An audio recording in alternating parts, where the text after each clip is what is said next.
Hi guys! So may nakita akong friend sa TikTok. Bumili pa talaga ako ng ice cream dun sa may shellong live. Nilakad ko. So dapat daw gamitin yung ice cream is yung vanilla na ice cream guys. At kahapon pa ako nag-crave ng ice cream pero may nakita akong friend sa TikTok. Pag nilagyan mo doon ng toyo, ganito, magiging lasang caramel daw siya. Kaya, ako na si Gaya-Gaya. Tingnan na natin kung anong lasa. Nila yung bilhin nyo guys. Selecta baka naman. Nilakad ko talaga tong pawis ko. Tapos, kuha lang tayo ng a little bit. Ang tigas, ang tigas. Ayan na siya, guys. Ba't ang liwanag? Yan. Tapos, lagyan na siya ng toyo. Toyo. Mga unti lang para hindi masyadong mangibabaw yung toyo. Eh! Mga experiment to. Bantay lang gini.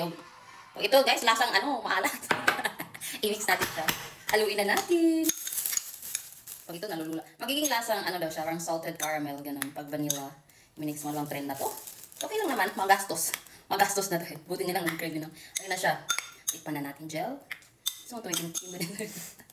Dabe? Roy! Kinakapan ako, parang iba yung lasa. Ano siya? Salted caramel. Parang maalat na matamis. Tikman mo. Tikman mo gel. Ay, tikman mo. Para. Ay, oo. Diba?